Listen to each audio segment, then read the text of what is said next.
So 4 pages, you can use the back of your booklet, but it will have to go into the back. If that bothers you greatly, feel free to grab copy paper and use that instead. So we're going to start with kind of a couple of things that are going to actually be more like flow chart, less diagrams. And then we're going to do kind of a big summary of the stages in the second half. So we're going to start with enzymes, and then we're going to do a little bit on kind of experimental design, things that I think will help you on the FRQs. So a little bit of kind of controls and which kind of graph to make, and some things like that have just come up quite a bit. So let's start with enzymes. So remember, that was where we began, and the enzyme stuff should be kind of pretty easy, I think. It's kind of nice that it's in there with the energy stuff that's a little bit harder. So let's start by talking about the structure of an enzyme. So to understand the structure of an enzyme, we just need to remember that enzymes are proteins, which means everything that we already know about protein structure applies to enzymes. So we'll kind of quickly review what we know about protein structure. So remember, the primary structure is going to be the order of the amino acids. And generally, the only thing that changes that would be a mutation. So if you have a mutation, it can alter the sequence of the amino acids. But generally, environmental things like pH changes, temperature changes, things like that are not actually going to impact the primary structure. So those are going to impact kind of your secondary and tertiary structure. Your secondary structure is that kind of organized folding, so either the alpha helix or the beta sheet.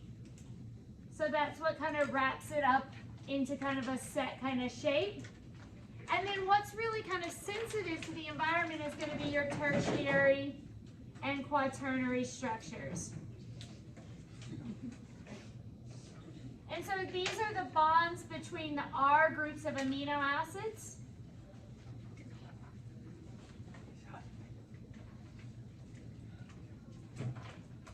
And what's important is a lot of these bonds are actually weaker. So while peptide bonds tend to be quite strong, a lot of these bonds in your tertiary and quaternary structure include weaker kind of attractions that hold it into shape. So these are often weaker and more vulnerable to being broken. Quaternary is the same basic thing as tertiary, but just between different polypeptide chains.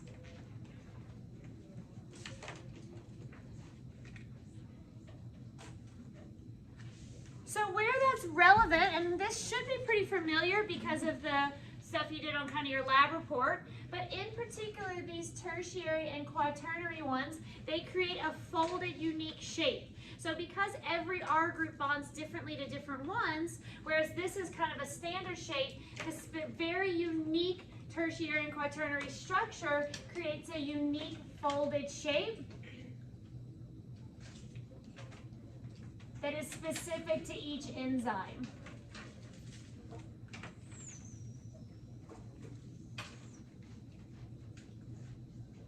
And that unique folded shape creates the what?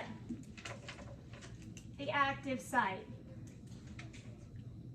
So just making that connection that this structure is actually what causes the actual active site. So the active site is determined by that very specific tertiary and quaternary shape, and therefore if you change that shape, you change the active site.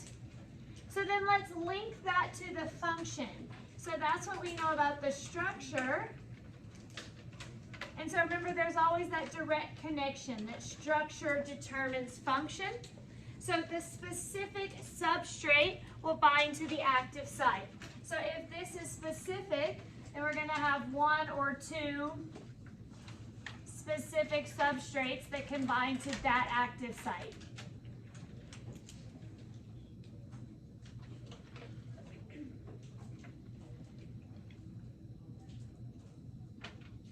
And when we say that their shape has to match, what we're really saying is that they have to be chemically compatible. So whatever the kind of bonds are in the shape, they're going to have that same kind of they need to be able to bond with the R group. So must be chemically compatible.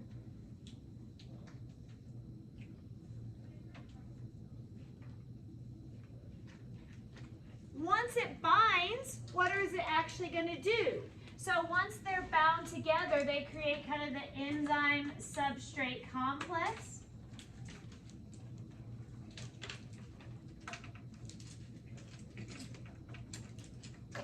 And what happens is the enzyme actually breaks the existing bonds in the substrate.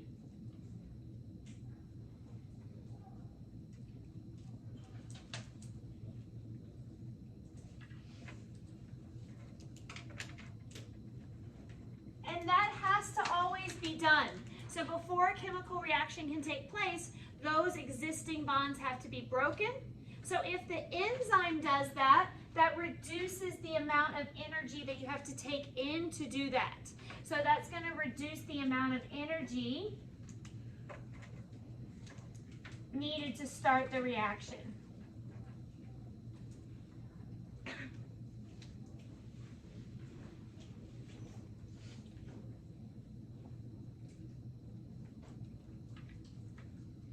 What is the special name for the amount of energy needed to start a reaction? The activation energy. So therefore, that is how we lower the activation energy. So just kind of doing as a flow chart so we kind of see the connection. So having the correct bonds as your tertiary and quaternary structure gives you the right active site, which makes it compatible to the right substrate, which allows it to break the bonds, which allows it to lower the activation energy. And if you lower the activation energy, then the reaction can start more quickly, therefore increasing the rate of the reaction.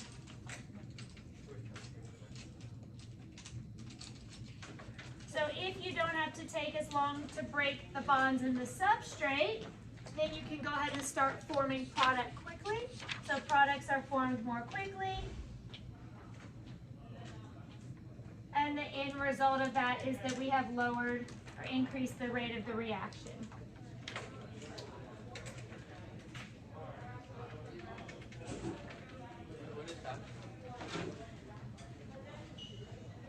So increased rate, just kind of at an AP level, rather than just talking about speed, they tend to talk more about it as a rate. So rather than simply saying speed up the reaction, we're moving from that to actually saying more like increase the rate of. Okay, so I just kept going down, but just so I would like to have enzymes kind of all on one board. So I'm just going to come use this space over here, but you can just keep going down like I did. But I would like to kind of summarize all of enzymes in one place so that we can kind of refer back to that. So that's kind of our how does the structure relate to the function. Now we want to look a little bit about environmental kind of factors. So the efficiency is determined by the environment.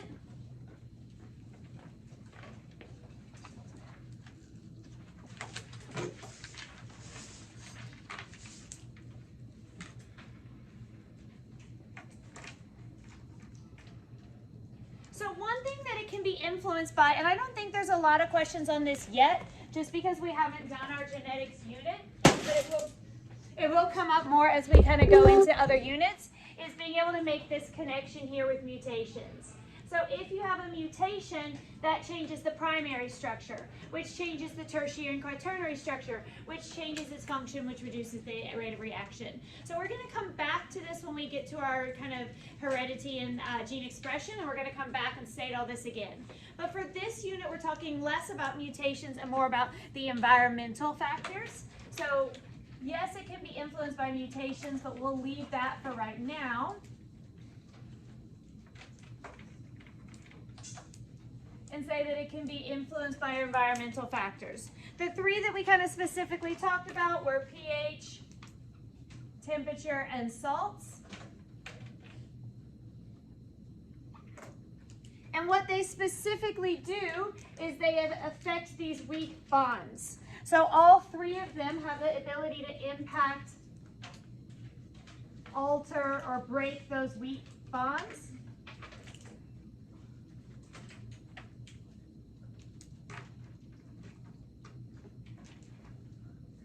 In the tertiary and quaternary structure. Salts actually tend to add new bonds, so that kind of does the same thing by pulling it towards kind of different attractions that does that. So then if we do that, what's the impact going to be? And this is basically where we follow our chart, and that's why I wanted to leave it up. So if you alter the weak bonds, you're going to ultimately change the shape.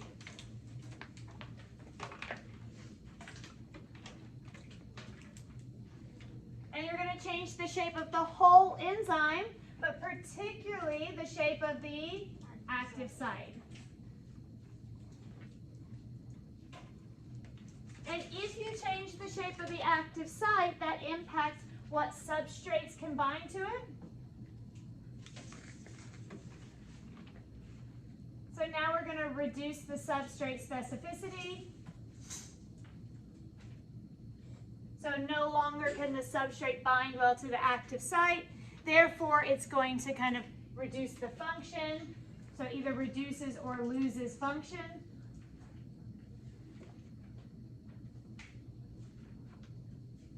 And what's that going to do to my reaction rate?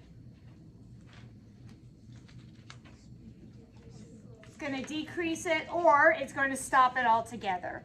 So it's going to either stop or slow the reaction rate.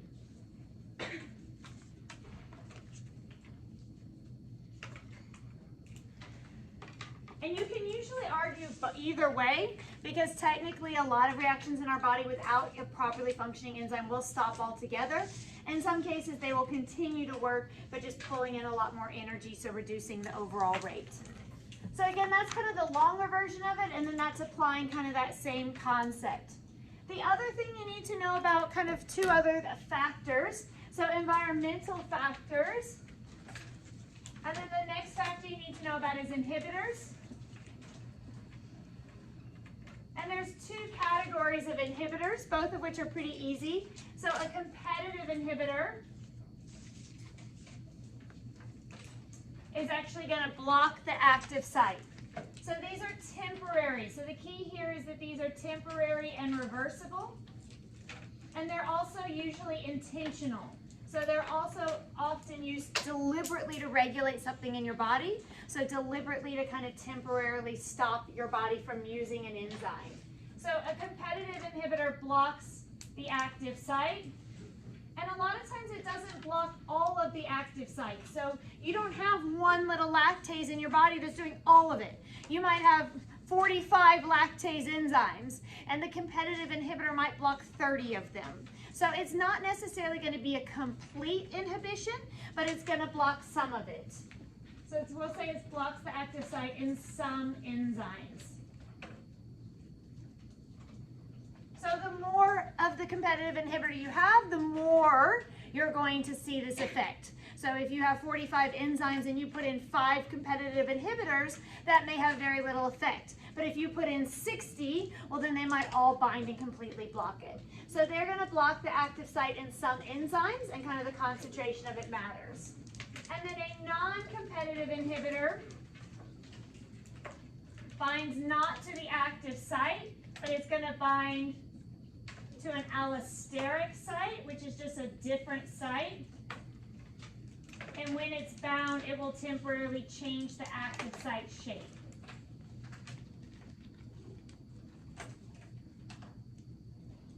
Essentially, they work the same way in terms of their impact. It's just some enzymes deliberately have this like little other groove called the allosteric site that's kind of intended just for this purpose. So it's kind of an extra little site that's easy to kind of turn enzymes on or off.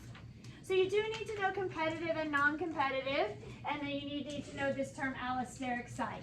And then we will just kind of, like I was saying, make that conclusion that the more inhibitor present, the more it's going to impact.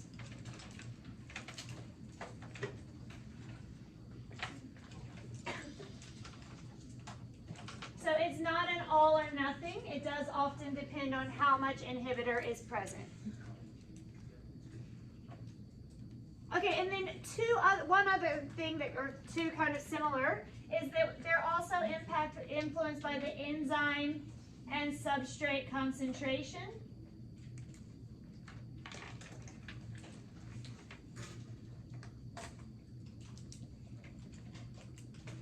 essentially the graphs would basically look the exact same way.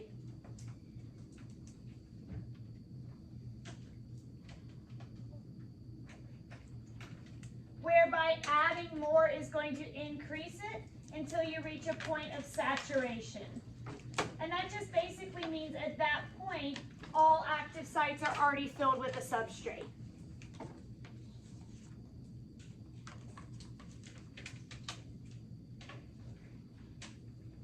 So if it's already at that point, adding more enzyme isn't going to help because you're already using all the substrate you have. Similarly, adding more substrate isn't going to help because you're already using all the enzyme you have.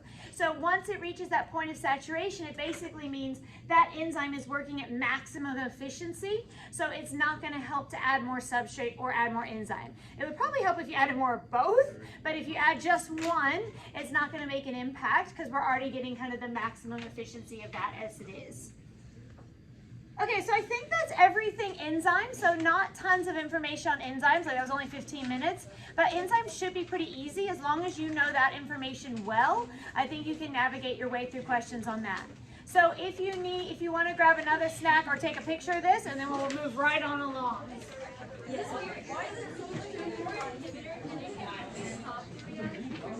If you use enough inhibitor, yes. So if you have a lot of inhibitor and not a lot of substrate, if you have a little bit of inhibitor and a lot of substrate, then you're going to slow it down. So it kind of depends on the ratio. Ms. Graham?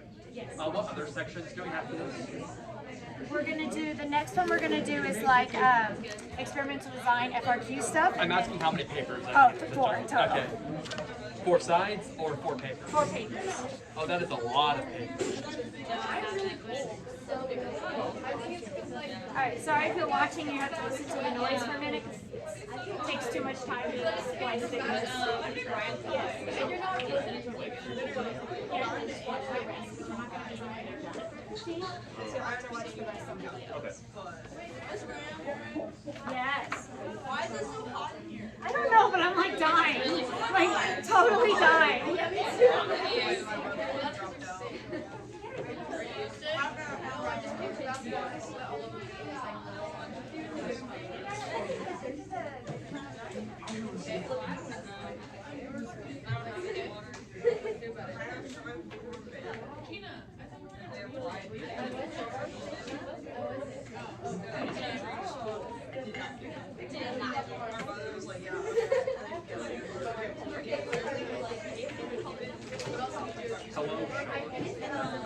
Okay. So this part is going to be fairly short, but important. So I wanted to take a minute and look at something that's not specifically related to the content, but more to, and if you notice on the progress check, there's just all these questions about controls and things like that. So just a few things that are kind of related to experimental design, graphing, and so forth, that'll be important on your free response, but even on your multiple choice, it asks about these things a lot. So we're going to go into positive and negative controls, what kind of graph to use, calculation of rates, hypotheses, and a few other things. So probably just like 15-20 minutes, but I think this stuff will help you on quite a number of questions. So yes, it's, I don't know, because I crossed off a part because I realized there are no error bars on your test. So yeah, I just straight down and probably fit on one page. Okay, so first thing, and this showed up a lot on my AP stuff, is I want to quickly go into the idea of controls. Because to some degree, kind of a ninth grade definition of just the control group doesn't get anything can actually make it confusing. So I think that's part of what was happening even on some of the questions about like, which is the control, because you're like, well, which one it doesn't get a pH, doesn't necessarily work that way. So let's talk about a positive versus a negative control.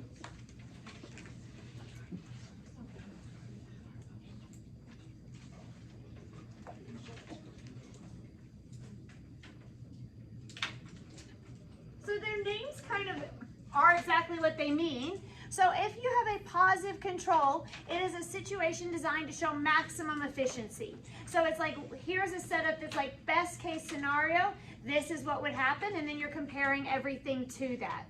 So this is designed to demonstrate maximum efficiency.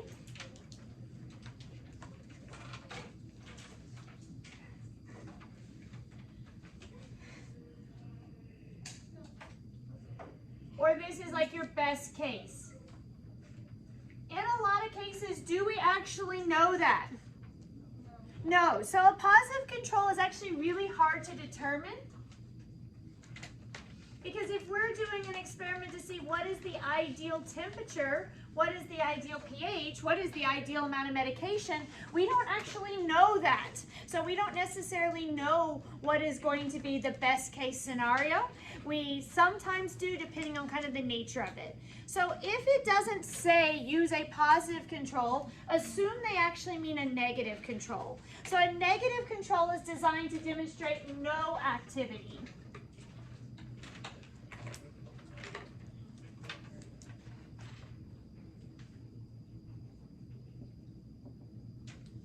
And I think if you look at some of the questions on my AP, if you come back to that, like what will show me no reaction?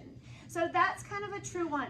In our experiment, what we were doing with that first test, in our pH one with the guaiacol, is we were trying to establish a positive control. So we were letting it go to see how dark it could be. So we were trying to say this is the darkest color, to use that as kind of a baseline. So we were actually trying to set up a positive control. But most of the time they're actually wanting a negative control, or what would happen if there's no response. So this is kind of worst case, no response. So if the enzyme does nothing, it will look like the negative control. If the medication is completely ineffective, it will look like the negative control. So that's what the kind of the purpose of that is. And this is usually easier to manipulate because we can usually guarantee no reaction better than we can guarantee the maximum reaction. So if a question asks you about a control, generally speaking, unless it specifies a positive control, think negative control. So think, what can I do to show absolutely no reaction? So in the examples we've been talking about, this would be like no enzyme added. Or sometimes you'll see a denatured enzyme added.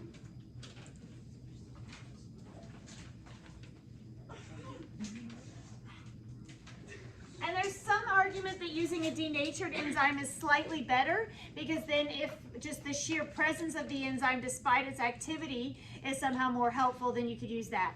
You could also in theory do no substrate added, just anything that guarantees there's no reaction. So I don't think that's overly difficult, but it did come up a lot.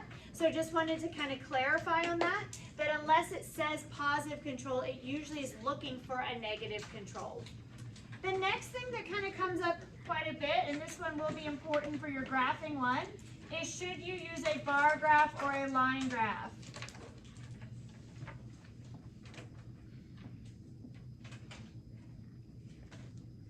And so like I said, I was going to do a whole spiel on error bars, but I looked over your test today and there are no error bars on there, so we are not going to spend the time on it this test. But just to clarify, either of these can have error bars, so that is never your decision. Not like, ooh, error bars must be a bar graph. Doesn't work that way. So it all comes down to the x-axis. So if your x-axis is numerical and continuous,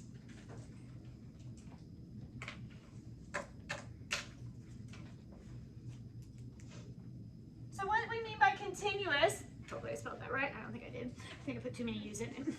Continuous looks weird without that. Does it have the extra U? Yay. Okay, numerical and continuous, meaning that it's like this number followed by this number followed by this number, not just random numbers that don't necessarily mean anything. So if I were to like make a graph and pick like random room numbers and be like, okay, what's the average test score in room 213 versus 315, that's not a continuous scale. So those numbers are just representing kind of really a category. We need it to actually be numbers that actually represent some sort of continuous scale. Yeah.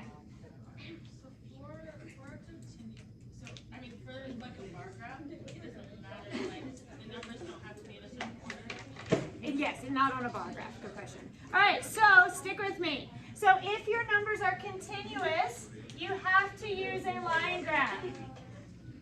The most common mistake is not using a line graph. So generally I find everyone just loves them some bar graphs. So I would say, like, be really sure you should use a bar graph. Otherwise, generally use a line graph.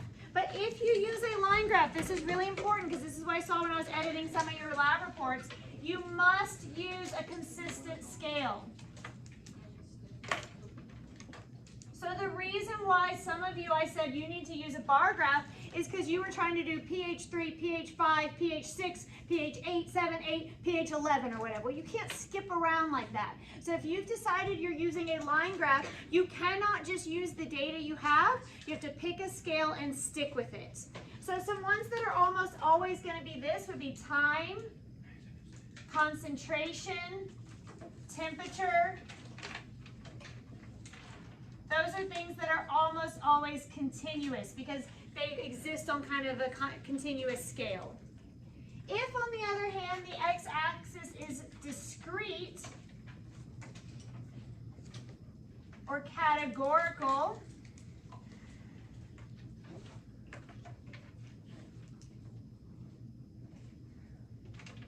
then I would use a bar graph.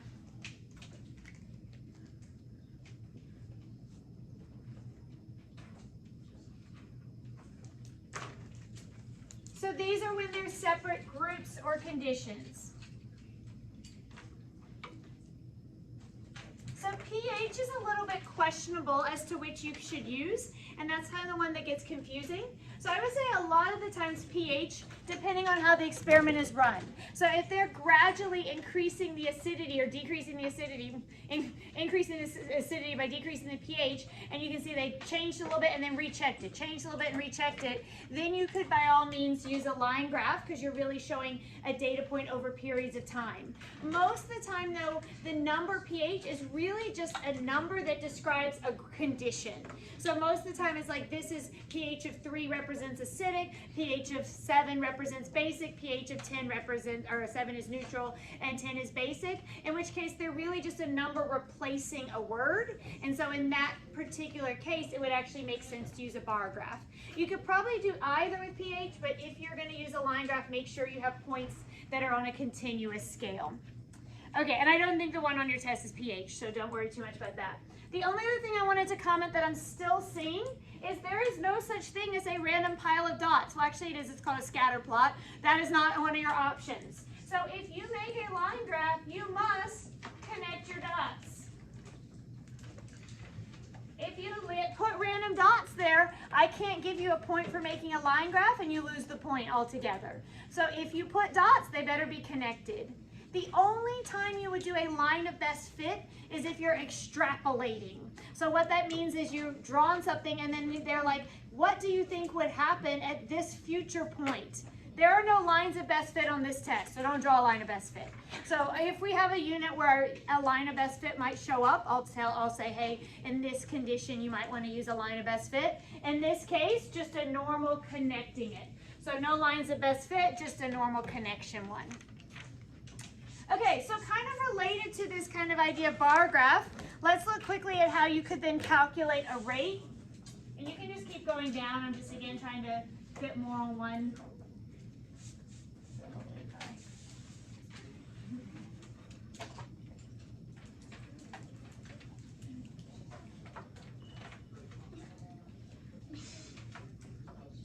So I said that calculating rate really relates to a line graph because rate is always a measure of time. So if you're doing time, you're making a line graph. So the rate is the same thing as a slope. So if we're calculating the rate of reaction, it's going to be the same thing as the slope of your line graph.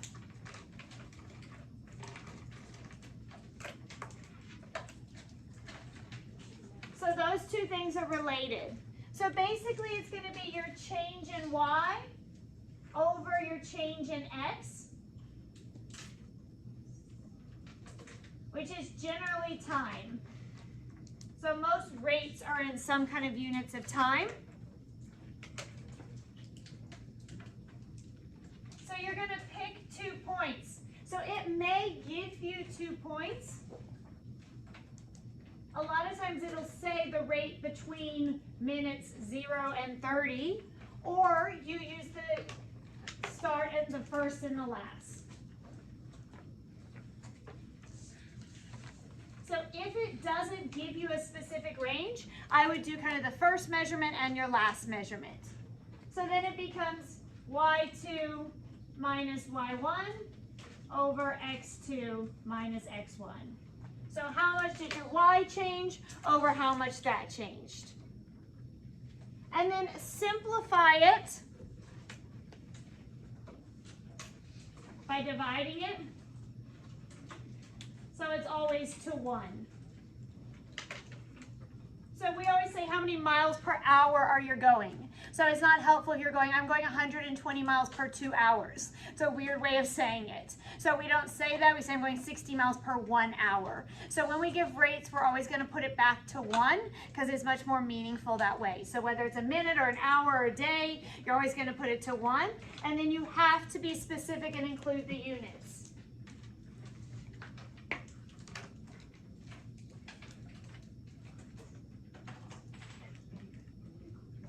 And then another thing that I've seen come up is then to compare the rates. So how does the rate of this compare to the rate of this?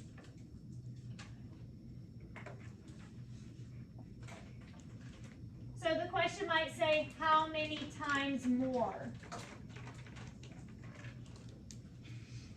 And if you think about that, kind of go back to my example of speed. So if you were to say, to me, okay, I'm going 120 miles per hour and he's going 60 miles per hour, how many times faster am I going? Well, that should be obvious. You're going twice as fast. So you just need to divide the higher number by the lower number. So you're just going to divide rate 1 by rate 2. And that should give you how many times more. So again, try if you ever get stuck on a question like that to convert it back to something you know. So if somebody told you I was going 45 miles an hour and they're going 30, how many times greater? You would divide 45 by 30 and get your answer that way and say, okay, I'm going 1.5 times faster. So it's just kind of the same thing as kind of a basic common sense algebra, but that's kind of another thing you could have to do with that rate. Okay, so I'm going to erase and do a couple more things on this, but instead of kind of calculations, just a couple things that can come up in kind of FRQ questions. I'm just going to erase it. It's not that exciting. So including I need to teach you something I kind of accidentally forgot to teach you and then looked over the test and saw it was on there. So it's not really related to energy. It's just a general kind of statistics term, and that is the null. Don't talk. I'm recording a video. It's very distracting for people who are trying to watch it. 2 different types of hypotheses. And so far we've only really talked about kind of your general thought is the alternative hypothesis, but there's actually something called a null hypothesis. And if you've done stats, you already know this.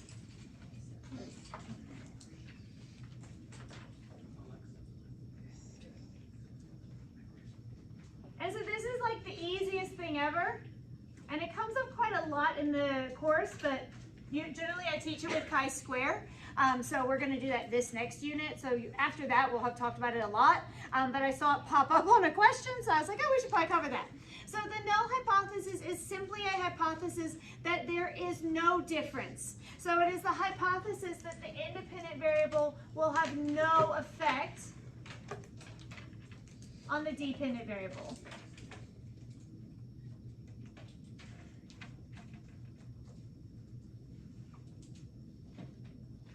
And as we go into kind of statistics, we'll talk more specifically that it will not have a statistically significant effect, meaning there might be a slight difference between them, but there's not going to be significant.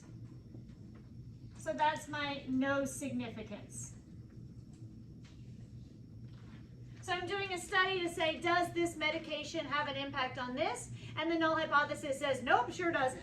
So it's just stating that there actually won't be an impact.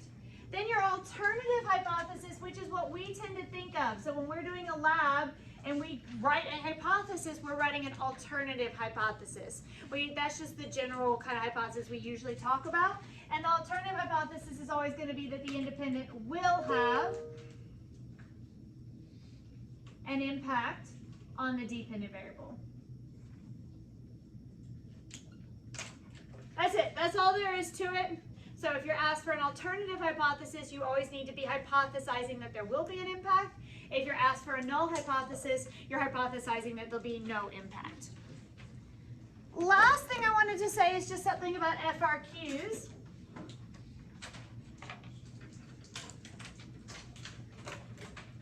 So if you're given graphs, data table, something like that, and then the prompt asks you to either explain, to justify, what other word did I say that they could, describe, support. So it's saying, here's your data. Now using this data, we want you to justify a conclusion, identify what the trend is. In that case, use the actual data.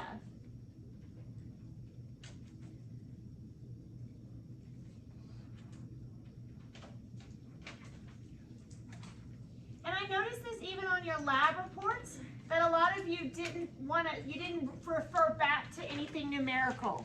But I wanted you to actually say, like, it was seen that at a pH of 10, the color score went down to 1. So it doesn't mean you re-talk about every data point, but whatever you're trying to make, if you have a whole bunch of data, you want to be able to show that you can find the most important data and make sense of it.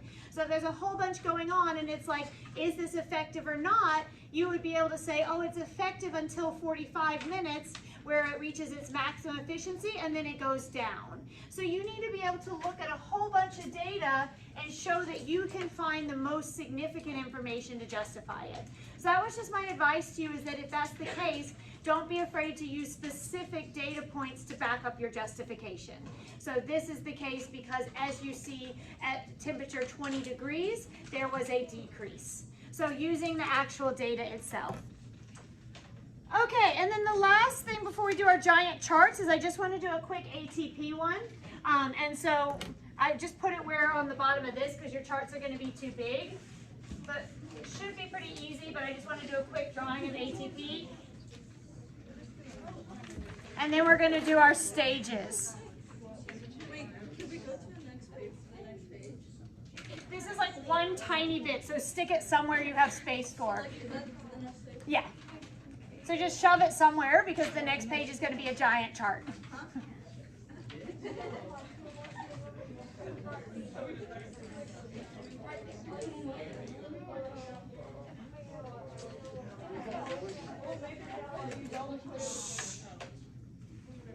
Alright, so we just need to make sure, and this should not be hard, but that we understand the relationship between ATP and ADP. So obviously the difference is in that third phosphate. So when we go from ADP to ATP, we are adding the third phosphate. And what do we call that? That is called phosphorylation. So phosphorylation is an anabolic process. So we're building. So we're putting two things together. If we are removing this, we go back to ADP, and that's what's required anytime we use energy. So in this case, we're going to transfer or remove the P. So a lot of times we'll actually transfer it to something else. So we'll take the P off of ATP and move it onto something else. And so that's kind of our transfer or remove it. So anytime we use energy, that's that. The other weird thing you'll sometimes hear referred to as the hydrolysis of ATP, that just means the breakdown. So breaking apart. So if we add the ATP, it's phosphorylation, add the phosphate. If we remove it, we used energy. So anytime any question ever refers to energy use, you need to automatically think, if I'm using energy, I'm removing the phosphate. That's how we get energy, is by breaking that bond off, and that releases energy. Okay, so now we're going to go into photosynthesis respiration more specifically, but I just wanted somewhere to kind of cover that. So we're going to do kind of a chart on photosynthesis and a chart on respiration. So that's why, and you'll need the whole page for them. So if you want a ruler, I don't even know where my rulers are. Oh my goodness, it was like the world's tiniest diagram. Yeah, you told me to. All right, so I'm going to set up how your little table's going to look. So, yeah, and I did it this way. So I recommend you go, yeah. I'm going to do photosynthesis first.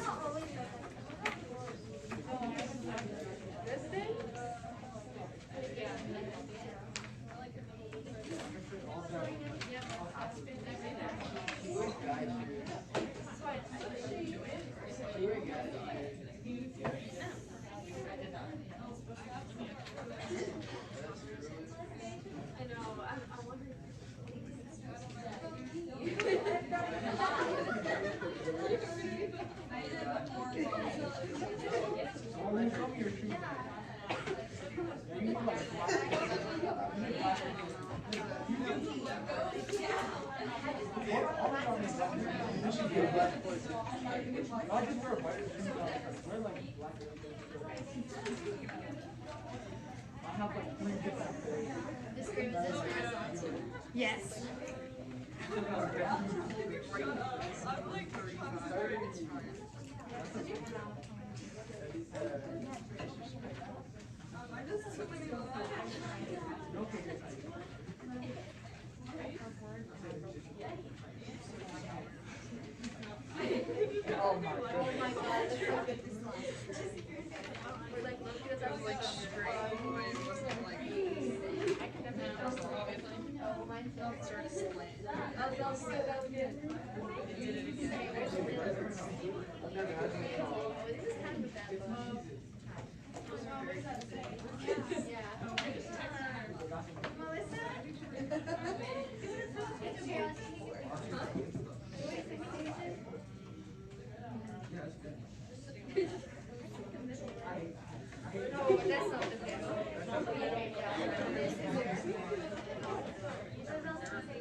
Alright. And those are actually going to be kind of the same headings we do on both, so we're kind of making...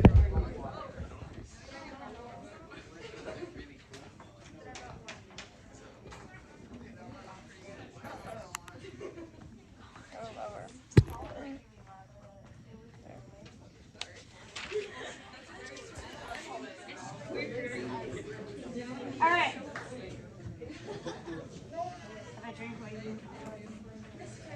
Yes. Are the first six like half of the page and then the rest? Like all the really. Oh my god. Try to make it look as much like that.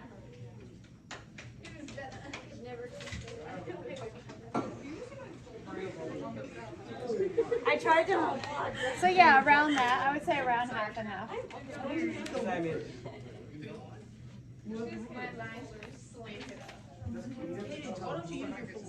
Okay. It's not particularly beautiful because I did it on lined paper.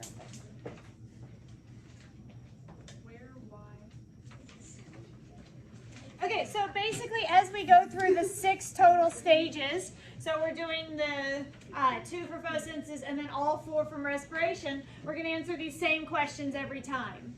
I will say that there are, like, I looked over your test this morning to make sure, like, there wasn't anything that was on there that I blatantly didn't teach you, like null hypothesis. And there's really, this is not 9th grade, so sadly, there's not, like, 6 questions that are just like, name the products. Where does it take place? They're all a little bit more application-based than that. So I will say that probably the most important box is the why. So the most important thing is, do you understand why each one is taking place? And the products are important because that relates to your why. Your numbers are not crazy important. So I do not recommend you make like 42 flashcards and grill yourself on the exact number of everything. If you understand what it's making and the general amount, like lots of it, only a little bit of it, you're fine. I'm going to put the numbers there, but you don't need to memorize every number. Okay, so your two stages here are going to be the light-dependent reactions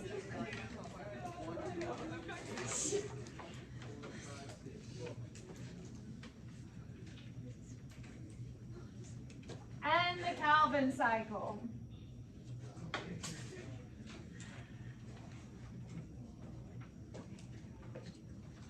Okay, so for who and when, it's actually going to be the same answer in this case for both.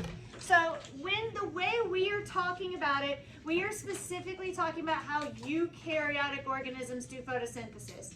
Prokaryotes can do it. It is not going to look like how we're talking about it because they don't have chloroplasts. So we're specifically focusing on eukaryotic autotrophs.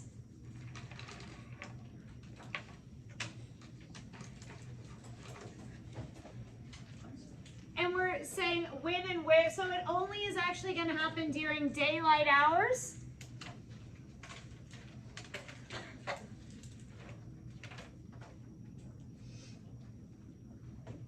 And if we're talking about plants, it's only going to happen in leaf cells. So algae are a little bit different because they're not multi-cell, they're not quite as complex, so they tend to do every cell. So again, the analogy is to digestion. So you don't need to be eating all the time. So you eat in bursts and then that can sustain you. Plants do not have to photosynthesize all the time. So I'm just gonna, this is the same answer. So I'm just gonna put same, and we're gonna make a note that prokaryotes do photosynthesize, but they do it differently.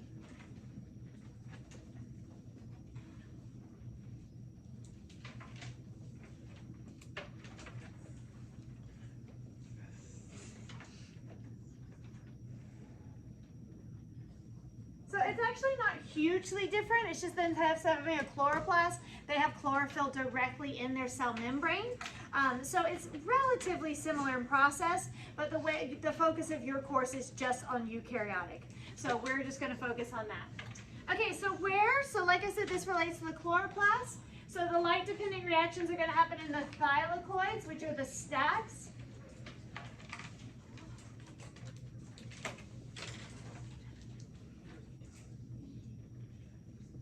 While the Calvin cycle is going to happen in the area around the thylakoids called the stroma.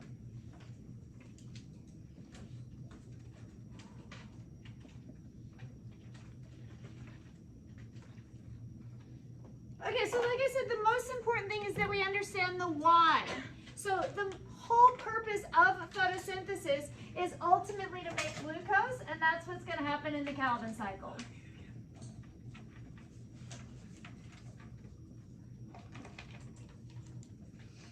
So the Calvin cycle is all about making glucose.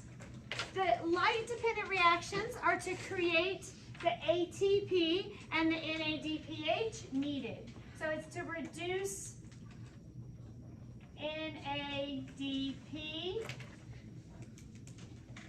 to carry hydrogen to the Calvin cycle and to make the ATP needed to run the Calvin cycle.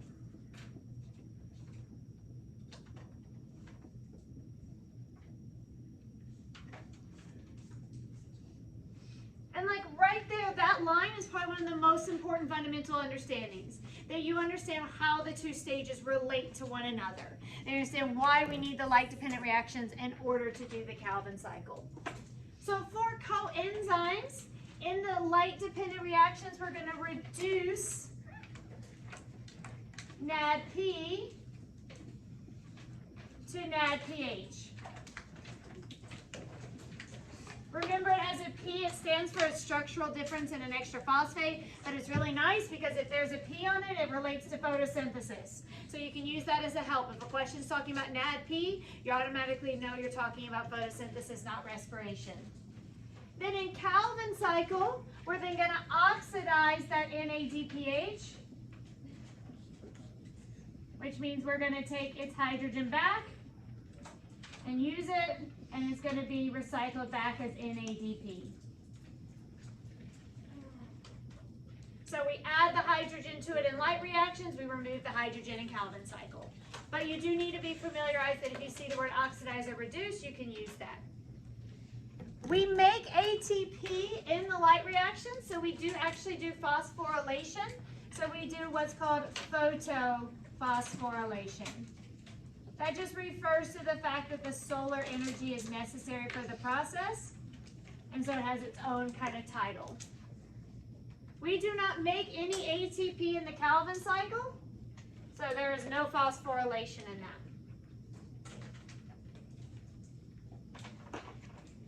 Okay, then we're going to draw like a little version of the picture. So you have a big giant version, and we're just going to draw kind of a summary picture.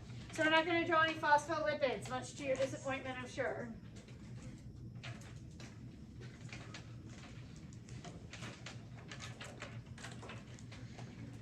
So we're going to do a picture and leave a little bit of room because we're going to write some kind of facts along it. So first thing is that the photosystem, so this is PS2, PS1. So the chlorophyll that's contained in the photosystems traps light.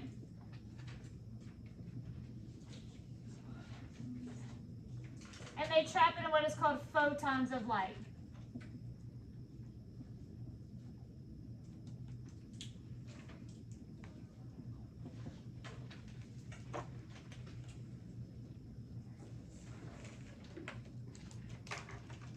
So that's one thing we need to know. Next thing we need to know is where do the electrons that we're then going to excite come from? So you have to know that water is going to be my electron donor.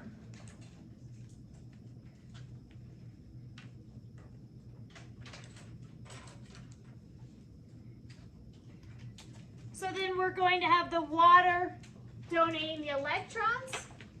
Those electrons are then going to get excited by the photosystems, which is going to enable them to give energy to the proton pumps.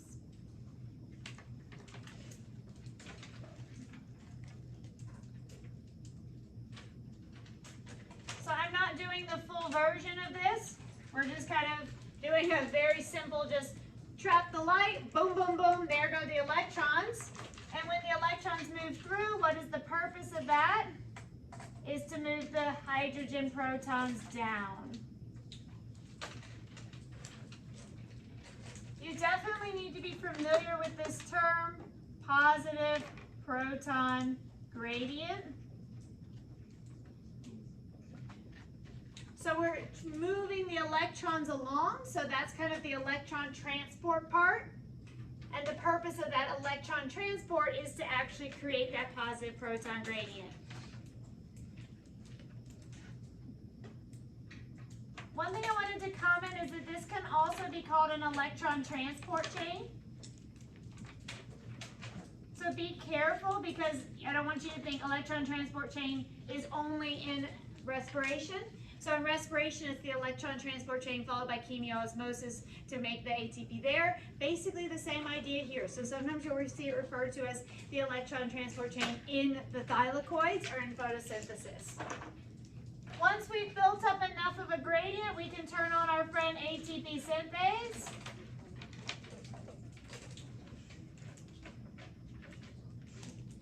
The protons will move through ATP synthase. And when they do that, that is how we make the ATP needed for Calvin cycle.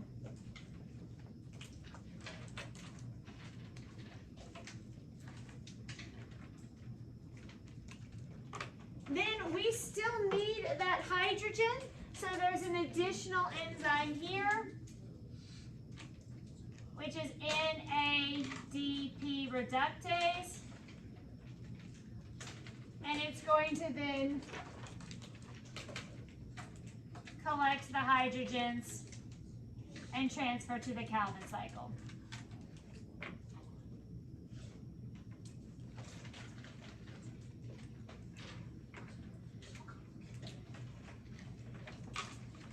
All right, I'm just seeing anything else I wanted you to say. Okay, last thing, and I don't think this is on your test, but for completion, we will make a note that there is also a cyclic flow, which is where the electron just goes back and forth to create more ATP.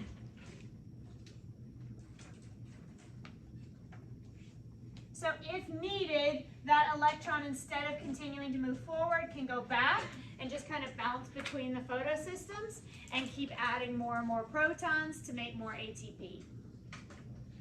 So kind of most important facts are that we understand the role of chlorophyll in trapping light, and that comes in those photosystems, and that we know the role of water as the electron donor. Okay, so reactants and products, what do we need? I always start with products, and again, I'm going to write numbers, but you don't need to know numbers.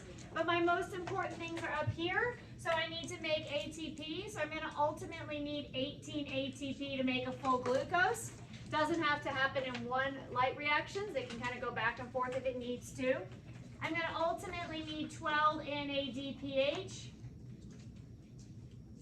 to provide enough hydrogen to make all the glucose. And then I'm going to release oxygen just as waste. Which is important because a lot of the times how we actually measure the rate of photosynthesis all relates to that oxygen. So understanding that that's the waste product is important.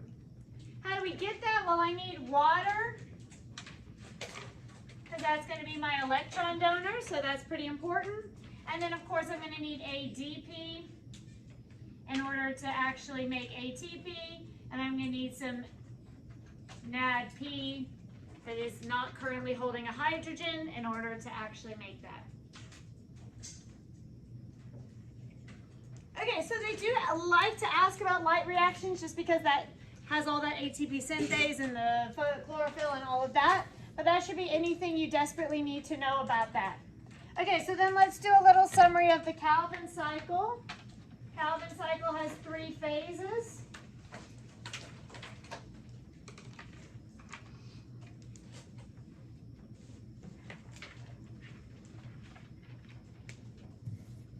Okay, so stage 1 is carbon fixation.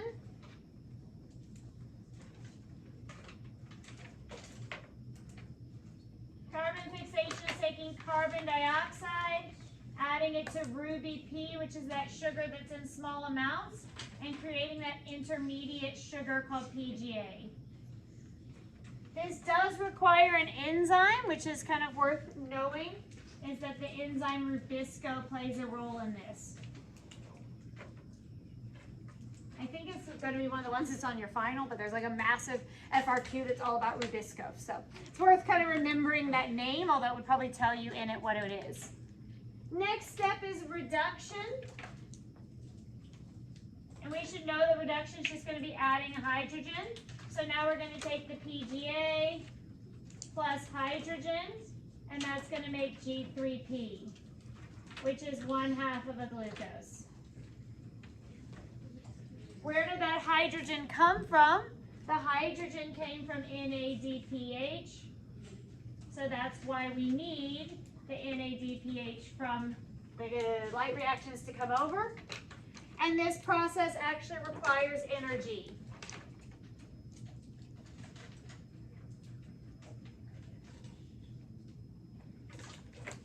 Okay, and then stage 3 is regeneration. So when we make G3P, we can only keep 1 per cycle. Otherwise, we would use up the ruby P. So in regeneration, we're going to convert the remaining 5 G3P into 3 ruby P. And those can restart the cycle then. Yes. What does that say under the 6? Requires ATP, which reminds me here that this also requires ATP as well. You can just write ATP. So steps 2 and 3 require ATP, which is why we have to make ATP here in the light reactions, because we're going to need it there. The only other thing I want you to make a note of is that we do have to do 2 rounds of the Calvin cycle to make 1 glucose.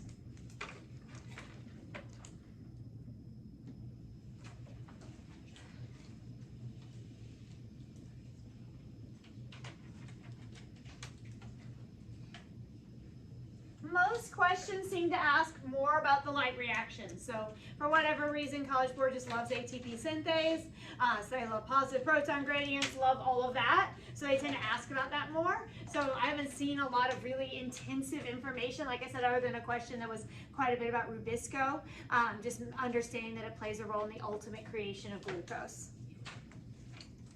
Okay, so reactants and products is going to be our 1-glucose, which is G3P plus G3P. The other thing I want you to note is that this is associated with a mass gain.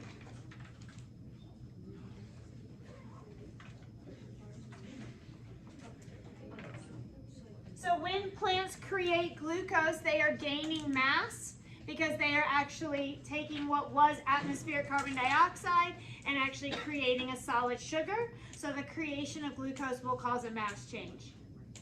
Is the COA part of this? No, it's part of the Krebs cycle. Good question. Then we're going to get rid of some more oxygen as waste. They remove about half the oxygen as waste here and about half here. So it happens in both places. And then we're going to recycle our NAD, P, and our ADP. Again, generally the main products you need to know are the ones that correspond with the Y, but also to know kind of your waste products in terms of you could monitor whether this is occurring by whether oxygen is produced. What do we need to make this? Well, we needed the CO2 from the atmosphere, 6 CO2 because it's going to do 3 each round, and then we needed all of the stuff from here. So we needed our 18 ATP and our 12 NADPH.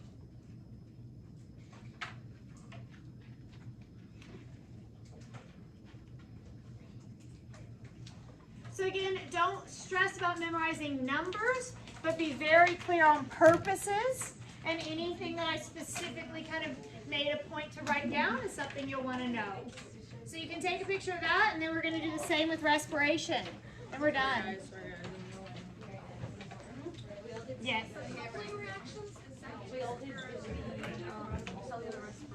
Yeah, generally that's a couple of hours. Yeah. And you, I don't, you don't really need to know.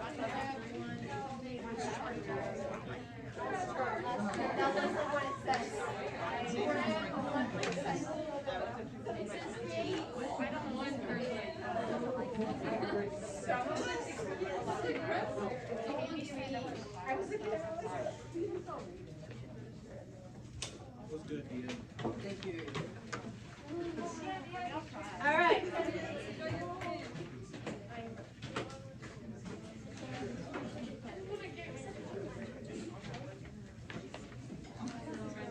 So you're going to have the same lines, just 4 columns this time. 4 columns.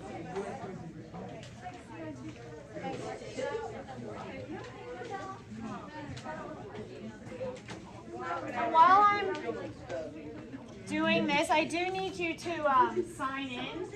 That's probably the easiest way. Yeah, so we're going to send a sheet around.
Just correct, how many columns do we need?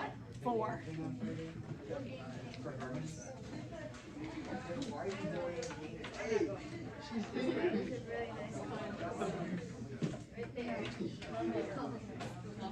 Look at mine.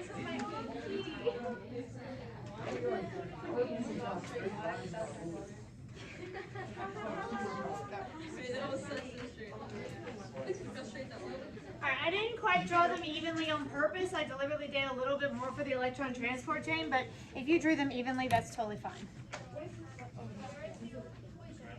Glycolysis, Krebs, electron transport chain fermentation. Yes.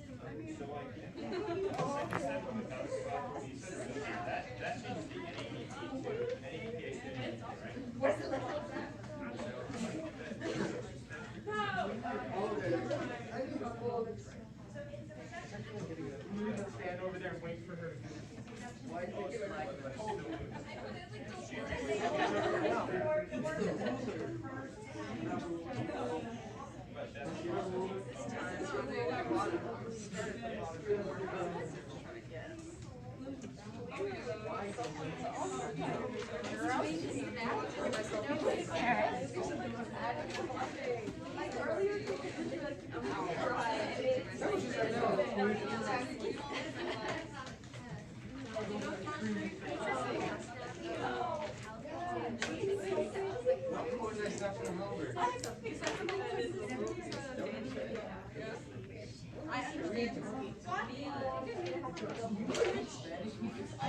Oh no, I spaced that really poorly.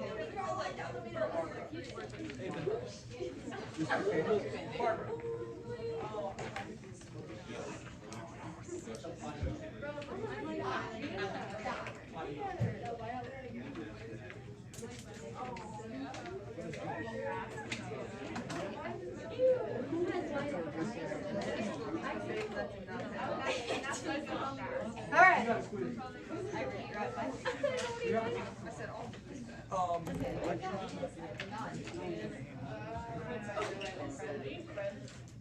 Krebs.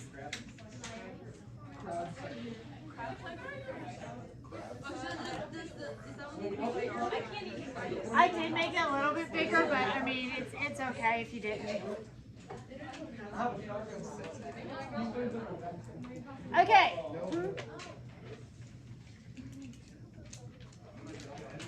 So first of all, remember that these three are all going to be aerobic.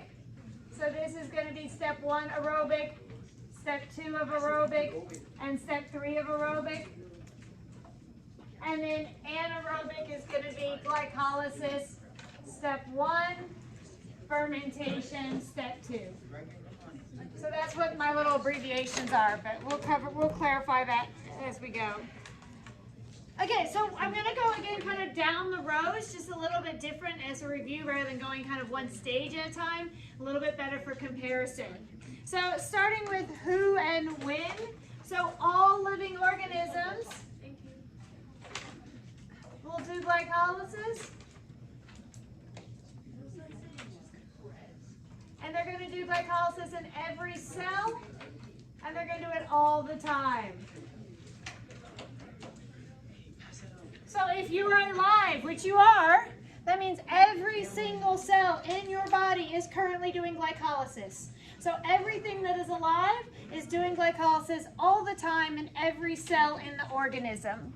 So that's just kind of a contrast to photosynthesis, which is only some cells some of the time. Who goes on to do Krebs cycle and chemia and so forth? So the way we're focusing on it is we're talking about the way eukaryotes do it. So prokaryotes can do a form of aerobic respiration. They use their cell membrane, and it's a little bit less complex, but we're focusing on eukaryotic. So it's eukaryotes, and it has to be in the presence of oxygen.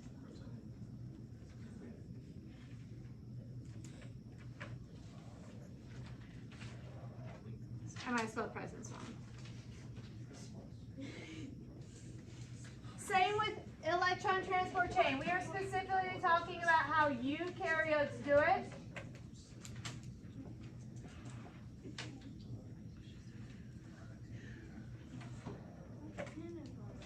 And we'll just make a note that prokaryotes do it differently.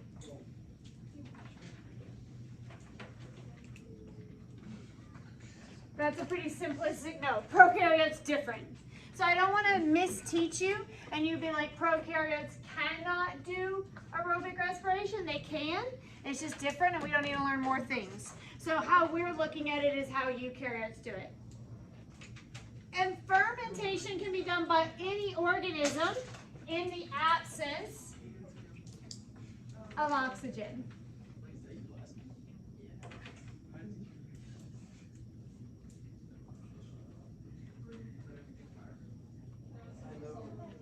So because it happens in the cytoplasm, it's not only eukaryotes that can do fermentation the way we're looking at it, but it's only going to happen in the absence of oxygen.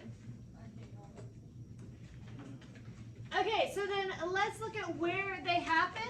So the reason why for glycolysis and fermentation we're not specifying eukaryotes is because they happen in the cytoplasm. And so it's going to happen the exact same way whether it's a prokaryote or a eukaryote because they all have cytoplasm. The reason why we say here that we're focusing on how it happens in eukaryotes is because this is now happening in the mitochondria, and the mitochondria is only found in eukaryotes. So this is going to happen in the matrix, which is the innermost part.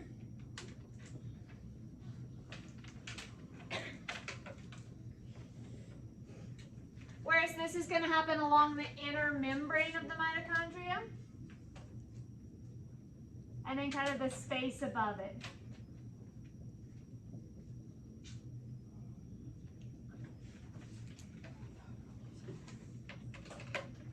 Which sometimes you'll see called the cristae.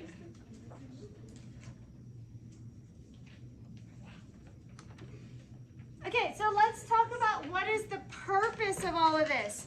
So the purpose of glycolysis is that there needs to be a way to make some ATP even without oxygen. So the purpose of glycolysis is to make ATP anaerobically, which means without oxygen.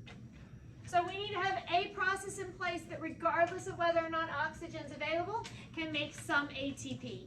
So that's really the purpose of glycolysis. What is the purpose then of Krebs cycle? So the purpose of Krebs cycle is assuming we're going to be going to the ETC, which we would be, we need to get a lot of coenzymes ready because they're going to be the starting point of our ETC. So the purpose of Krebs cycle is to reduce coenzymes for the electron transport chain.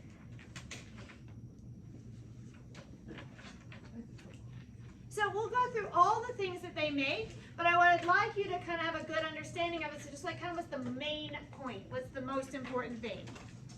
What's the purpose of ETC and chemiosmosis is to activate ATP synthase to make lots of ATP.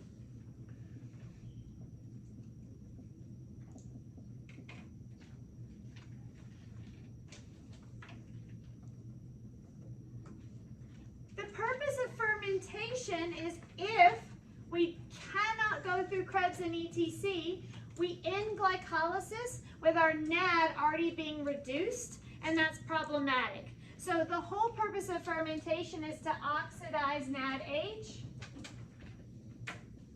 so it can be recycled and restart glycolysis.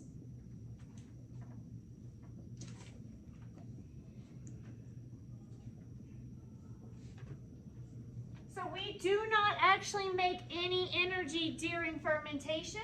We're just preparing to redo glycolysis. So it's just kind of a little start over, a little point that allows us to begin again at glycolysis. Okay, so what happens to coenzymes in this case? So in glycolysis, we're going to take 2 NAD and we're going to reduce them into NADH.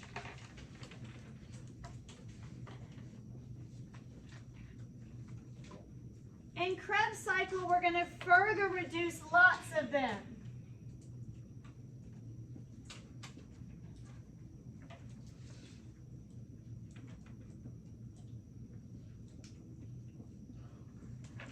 And then the other thing is that we can also reduce 2 fads into fat H.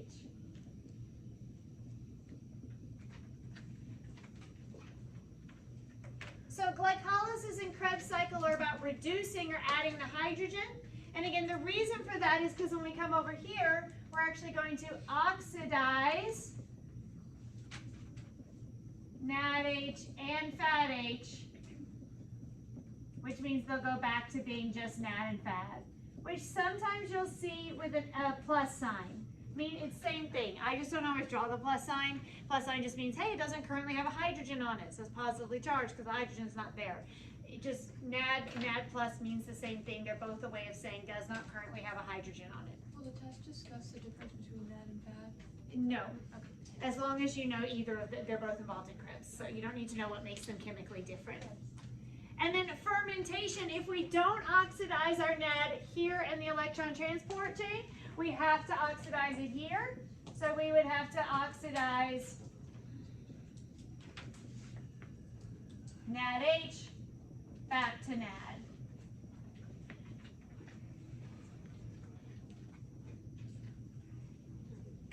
Okay, so phosphorylation, we're generally trying to make ATP here. So in glycolysis and Krebs cycle, we actually do it without activating ATP synthase, just by breaking apart bonds. So that's called substrate level.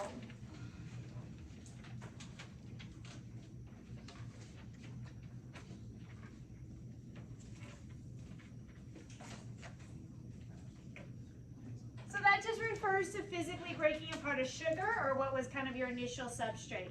So in glycolysis, we do it for breaking apart glucose. In Krebs, we do it for breaking apart the pyruvate and then the acetyl-CoA. So we're breaking bonds, that's how we do it. Here, because this process started by oxidizing those coenzymes, it's actually called oxidative phosphorylation. And we do not do phosphorylation in fermentation. There is no more ATP made. So no ATP is made in fermentation, so we don't actually do phosphorylation. Okay, so now let's do kind of little diagrams, and they are going to be little. So I'm going to do a diagram, and then under each one, just put a couple of things I want you to know. So my diagram for glycolysis is going to be very simple. I want you to know glucose becomes 2-pyruvate.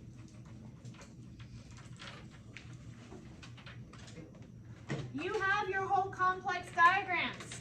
So I would say a general rule, because you're asking some really good questions, if we never covered it even on the complex diagram, it won't be on the test. So if there was a thing that showed up in the Khan Academy, but we didn't ever talk about it, it shouldn't be on the test.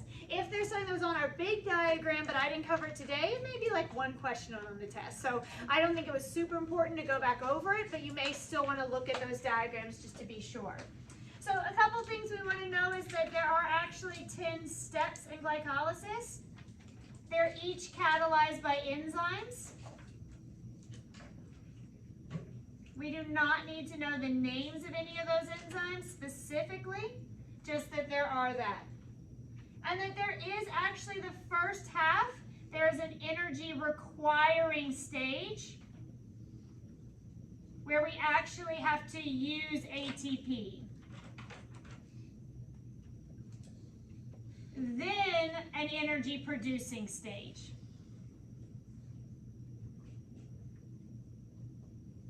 So ultimately, we always are going to talk about the net ATP. So how much do we make once we've kind of replaced what we used in the first place?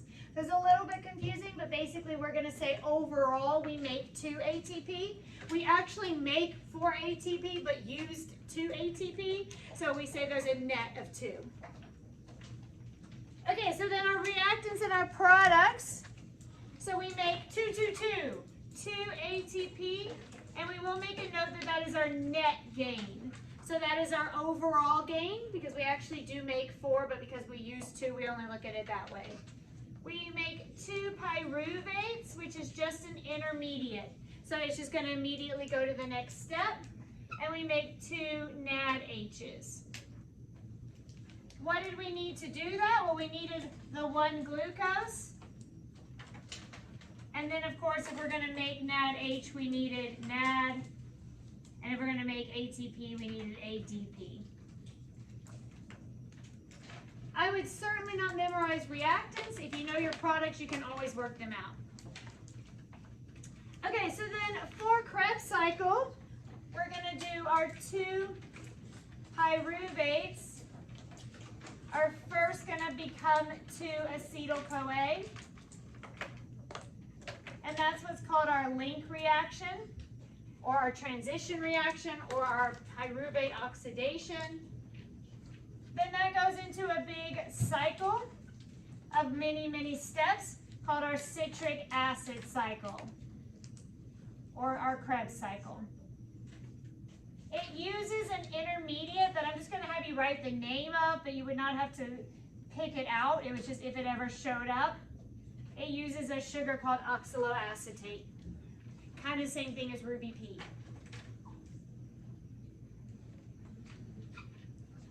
What facts would you maybe want to know? There are actually 8 steps involved in the actual cycle. So it's more like that, 8 little steps. It actually occurs twice because each acetyl-CoA goes in. So it's going to go in 2 times because each acetyl-CoA happens. And that the products that we're talking about include 2 cycles plus link. So just knowing that when we say products, I'm including all of that.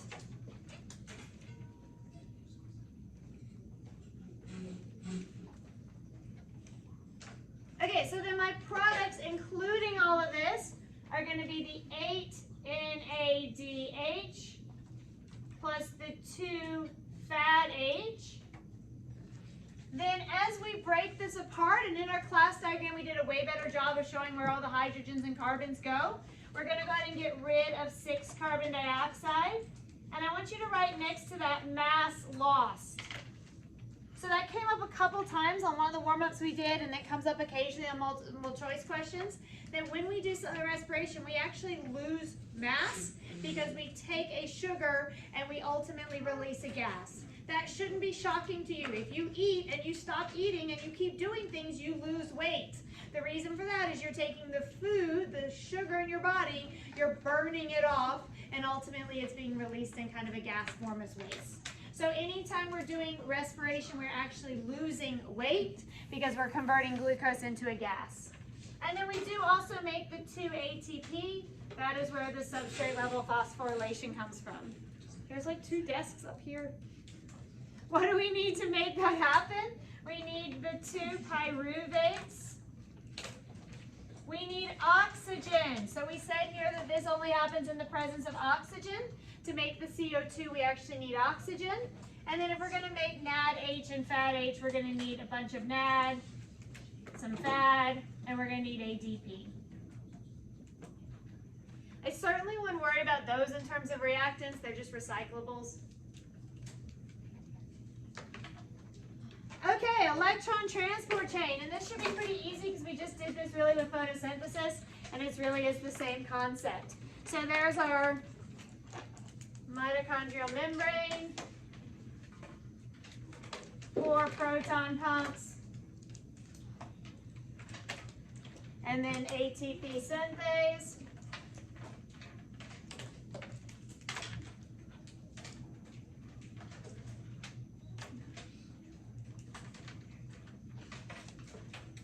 In this case, we get our actual hydrogens from NAD and FAD.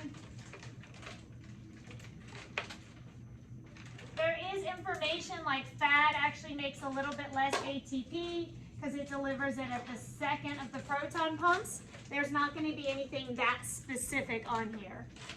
When those are delivered, they split. The electron from the hydrogens is going to move along and energize the pumps. That enables the pumps to move hydrogen up. The protons move up. We create a positive proton gradient up here in that intermembrane space.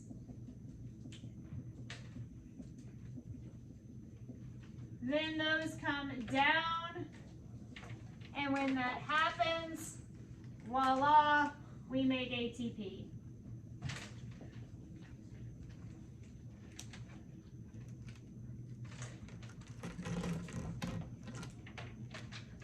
Okay, so the only thing, two things I want you to note on here.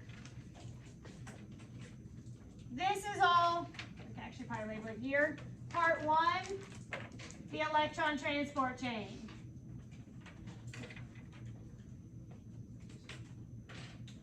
So the electron transport chain is just the movement of the electrons through the pumps to move the protons.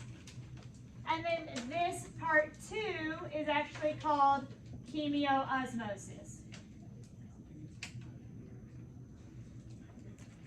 So the electron transport chain technically ends once you've created the proton gradient, and after that it's chemiosmosis. And then at the end, oxygen/water is going to be my electron acceptor. Why did I say oxygen/water? Yeah, because it's going to start as oxygen, become water. So you'll see it phrased either way. So generally, you'll actually often see it said that water is the electron acceptor. So as it becomes water, it's accepting the electron, but you need the oxygen for that to happen. So the oxygen that comes in takes that final electron, and then that produces water. Okay, reactants and products. So my main product is lots of ATP.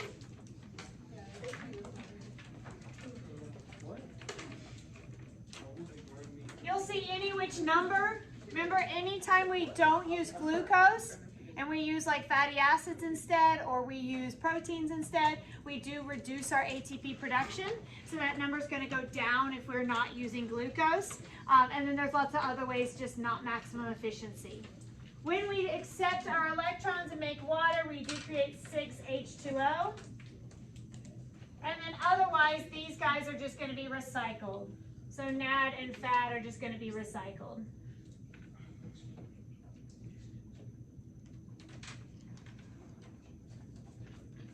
What do we need to make that happen? Well, we needed everything that we've been making up till that point. So we needed all 10 of our NADHs, including our 2 from glycolysis. Plus we needed our 2 fat H's. And then we need our oxygen. And then, of course, if we're going to make a bunch of ATP, we need a bunch of ADP.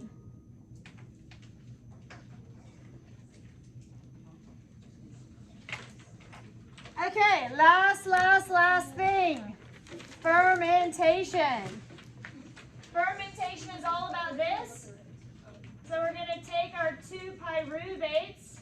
We just need someone to accept the hydrogens.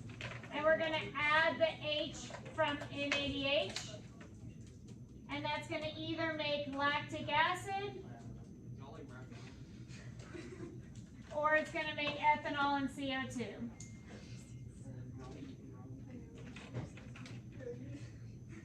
That's it. That's all you need to know. This one is actually reversible if oxygen is present.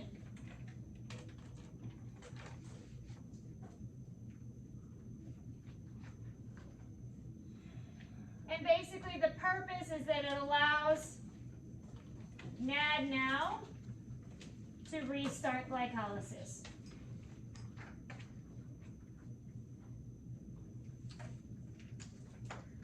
So we had to get back to just NAD and remove the H so that we could restart glycolysis and keep making ATP.